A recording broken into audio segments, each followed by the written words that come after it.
Hi everyone, it's Megan, the VoIP Brand Manager. Sorry, we were a little late logging on today.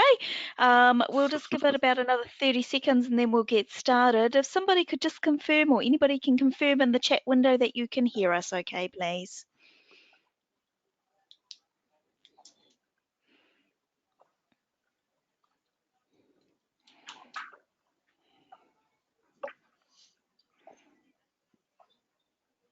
Awesome, thank you for confirming.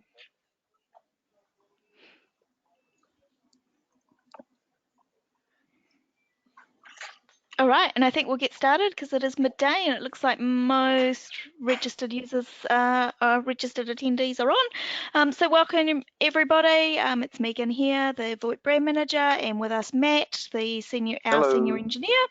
Matt's going to not do a PowerPoint presentation. This slide is just to look pretty.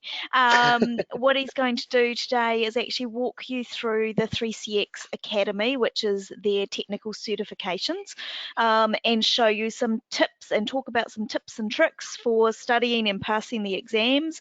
And then we'll wrap up with a Q&A at the end where we've got another pretty slide for it. And if you've got any questions, feel free to pop them in the chat as we go along and we'll try and address those at the end.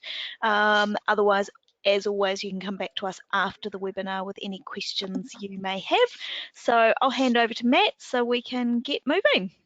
Awesome, thank you very much, Megan. Thank you everyone for attending today. It's greatly appreciated. So again, we are running a couple of these every month.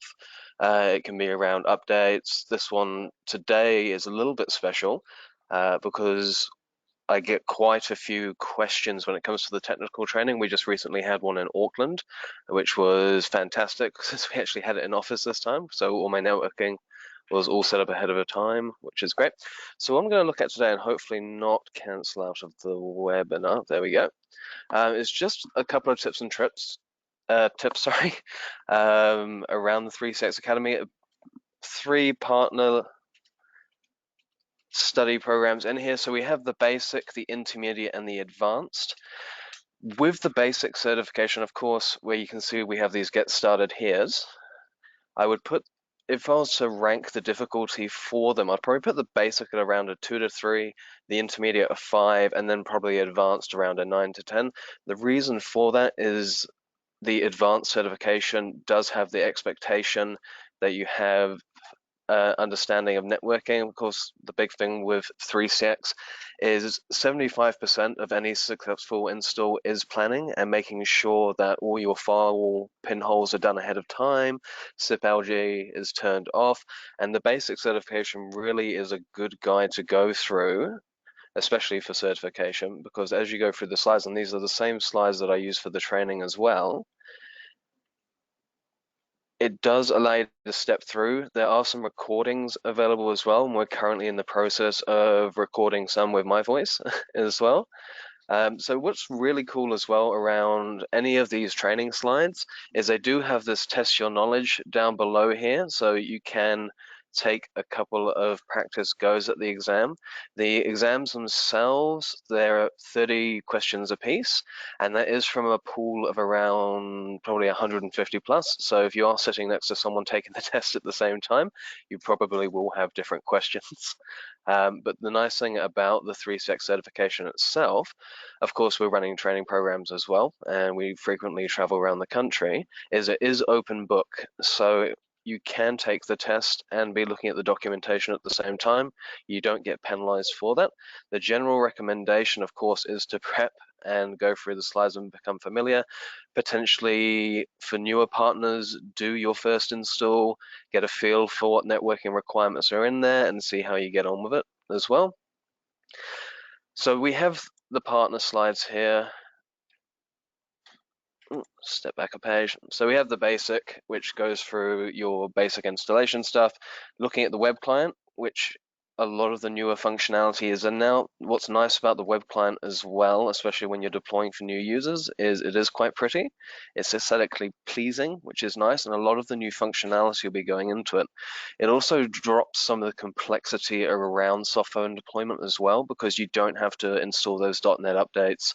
When you're doing updates of the main PBX system, you're not having users being prompted to install the latest update and get confused and potentially get a lot of questions yourself, especially with your higher simultaneous call count licenses, because you will have a lot of users on them. So the basic steps through that, it talks to plug and play provisioning with a phone. So that's where your multicast broadcast is going out across the network, notably only to the edge of the network. And it looks a little bit around SIP trunks and the benefits of choosing a interop provider. The firewall configuration part of the training actually lists all the ports off and why it's important to forward them as well, the importance of having full cone NAT, and again disabling that SIP ALG. ALG typically can be a bit of a pain with the lower entry routers, so it is something to definitely to scope ahead of time, potentially putting a new router or firewall in there. Some of the lesser brands in New Zealand, such as the Spark routers, for example, the consumer grades, they can have port 5060 locked down to their own FXS port on the back of it as well. That's something to be mindful of scoping. The intermediate itself, it talks to deploying in the cloud with PBX Express, covers off the importance of backing up and restoring, and of course that's really important, especially with the Windows edition, because it is stepping through those major version updates. You need to take a backup, uninstall, and reinstall with the backup file. It's handy now and it's nice and simple. Typically when Megan and myself are out and about and we're talking about doing restores, it takes about 10 to 15 minutes. It's not terribly hard. It's a zip file and basically you just plug it into the installer at restoration time and off you go. Your PBX system comes up. The intermediate also starts getting into the nitty-gritty of having remote phones with stun as well as hot desking as well, so definitely check through that. Again, the test is open book, so do a couple of test questions for anyone who's actually deployed 3CX previously and has any experience with remote extensions. The main thing around stun is making sure those RTP ports are being pinholed. There are typically 19 per extension as well. So it is important at deployment and scoping time to make sure that, firstly, that they can be pinholed, and is stun actually the way that you want to go for remote extensions. Speaking of remote extensions, we have our advanced certification, which covers off ring groups and call queues. The main thing there is a ring group is a dumb call queue, and a call queue is a smart ring group where people can wait in line. It speaks to some of the more advanced inbound routing around caller ID identification. If, say, you were experiencing calls coming in from overseas, you may be looking for the prefix of the number and maybe putting that through to a native language speaker or something like that. And it also covers off DDIs in there. Bridges as well for linking systems together. Some of the smarts around outbound routing, and of course security. Security is absolutely critical when it comes to an IP PBX. You don't want to be one of those stories where you've had an end user get hacked. 3CX to date, worldwide, a lot of deployments out there, hasn't been hacked. The trainer from 3CX, Nick Perez, he actually has a line he uses each time he does the training, where if your system does get hacked, he'll personally pay for the ticket to come out and investigate it. So we have the levels of certification there. So that is one of the key areas of study. Of course, nothing beats having hands-on with doing an installation as well. There's also this page on the 3CX website, which is 3cx.com/docs. I strongly recommend looking through it. It's constantly updated with the latest and greatest when it comes to things like new features, and especially when there's been a lot of cases that are quite similar. 3CX are really good at writing documentation and putting details up. Now, typically when you get 3CX support, they won't assist with the network level. There is the expectation that a partner or installer understands how to forward traffic and the importance of it, but we have handy things here. Lately, we've had these firewall guides that have been popped in, which is really cool. So there's a few example deployments in there as well. We have some details around SIP phones as well. Some of the common training, especially for end users, is explaining the difference between blind and attended transfers, and especially the importance around presence as well. We've got some details in here around factory resetting. So basically everything here it's a nice to have, but they may also be referenced in the 3CX exam. So it's not just the basic, intermediate, and advanced material that's referenced in there. It may come down to one of these guides as well. So I definitely recommend going through these. They aren't terribly long documents, but they have a wealth of information in them. And finally is the 3CX forum. So I'm quite active, well, when I say active, a little bit of a lurker, especially to see what issues are arising. When new updates are coming out, we typically have an alpha and a beta, and people put their feedback in the forums. And a big thing in here as well is this one here, the ideas forum. So if you guys ever have an idea or a feature request, this is the place to come and lodge it. It's basically a voting system where users with a similar request can come in and basically uptick it. And 3CX are really, really good at implementing new features. Every time there's a service pack, there's something new coming in. Lately, we've had the PSTN line for web meeting, which was really nice to have. We've got the new functionality that's come into the web client as well. And currently, we're sitting on Service Pack 3. I wouldn't be surprised if there's a Service Pack 4 right around the corner coming out into alpha. So definitely a place to check out as well. There may be like-minded users that have had a similar feature request. So you can always pop in, put a comment down, give it a tick, and should it be requested enough, 3CX will actually build it into the product. They are really good, they're receptive, they listen, and they are very good at implementing new features. So finally, your final resource when it comes to certification, and this is a shameless self-plug, is Soft Solutions. So we've been dealing with 3CX for quite some time now. I'm coming up on 8 years with the company now. We get a lot of questions. We run the New Zealand training as well. We go out to the regions. We've been all over the place this year, so it was quite a nice reprieve to have the Auckland training. So definitely keep an eye out for those training events. We advertise them, we put them in our VoIP LinkedIn group. Megan has a monthly newsletter that she puts out as well with the latest and greatest VoIP stuff, and we've actually got one coming out very shortly. And of course, our Soft Solutions weekly bulletin, where we have VoIP and we also have succinct articles around the other brands that we handle as well. And of course, you can always email us. I'm matt@softsol.co.nz. We have a catch-all at voip@softsol.co.nz as well, and we're just a phone call away. Megan, would you like to add anything? Yes, I'll jump in there.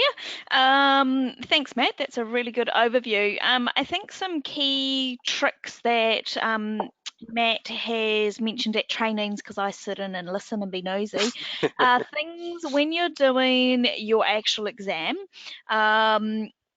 Sometimes the language in the questions can be a little bit confusing. There can be a double negative or something like that.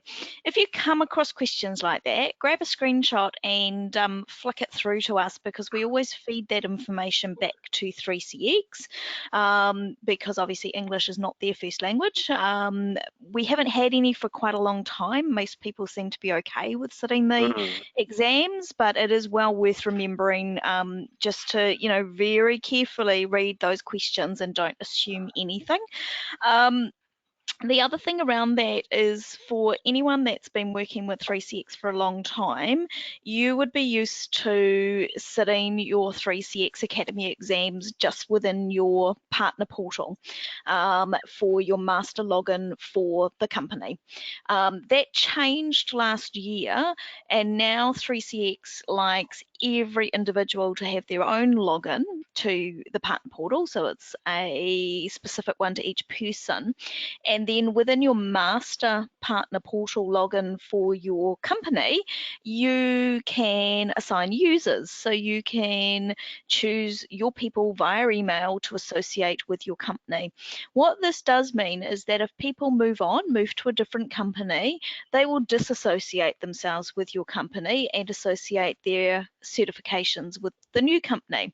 So this is something to be really mindful of, because your certification level, along with your revenue, affects your partner level in the 3CX partner program. So we always say it's a really good idea to have more than one person certified for 3CX, just so that if somebody does choose to move on to another organisation, you're not suddenly going from quite a high partner level down to a low partner level because you don't have any current certifications. So that's just something to bear in mind. If you have any questions around that or need any help, happy to walk you through it, but it's pretty straightforward in the partner portal. As I say, under your master login, there's an option for users on the left-hand side, and you can just follow your nose. You can also give people different levels of access to your partner portal. So for example, I have full access, but we can restrict it to only being able to do purchasing for admin staff, for example, at a distributor level, or just being able to see sales information, technical information, etc. So you can assign all of that in there. The other thing that can be a little bit confusing is 3CX use the name Academy for two different things. So one is their partner certification is called the Academy Technical Certification Program. They also have Academy Partner Level, which is when new partners join 3CX, they become an Academy partner. And part of that is because they expect those new customers to complete at least the basic certification. So with the 3CX partner program, if you're a new partner, you enter at academy level and you sit there for 90 days. If within that 90 days you complete your basic certification and also activate your NFR license that you get free of charge with part of the partner program, they extend that academy partner level for another 90 days. So that is quite useful information to have. So I think those were my key notes. Hmm. If anybody's got any questions, please pop them in the chat and we will try and answer those. Doesn't specifically have to be about the academy training, but it can also be, general 3CX queries. As Matt mentioned, we have been kind of all over New Zealand this year with our technical trainings. I'm just finalising, I'm waiting on a venue to confirm. We will be running one more training down in Christchurch towards the end of November, looking at around the 27th of November, but I'm just waiting on a venue confirmation around that, and that will be it for 2019. And then during December, I'll be starting to plan out our February-March trainings. There will be no trainings in January because New Zealand goes on holiday for summer.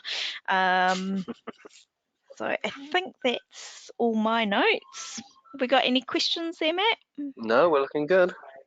Excellent. So I guess there's nothing more to say apart from thank you everyone for joining us. We hope you got some useful information out of Matt's walkthrough of how everything works in the Academy program. As Matt said, don't hesitate to reach out to him around the Academy certifications. Matt, just remind me, is it 60 minutes from when you start sitting an exam before it times out? Yes, 60 minutes. So that's something to be mindful of, because if it does time out, it does count as a fail, and then there's a 28-day waiting period before you can reset the test. Absolutely. So just make sure when you start taking the test, you don't get distracted. So do not disturb on for that 60 minutes. Shouldn't take you that long to do the exam. I think, Matt, it normally takes you, 20 minutes to zoom through an exam? Yeah, the advanced is about 40, 45. Yeah, so the basic and intermediate are usually pretty quick. So yeah, so as we said, thank you everybody for joining us. If you have any questions, don't hesitate to reach out, and we will catch you a little later in November with some more webinar updates. Awesome. Thank you, everyone.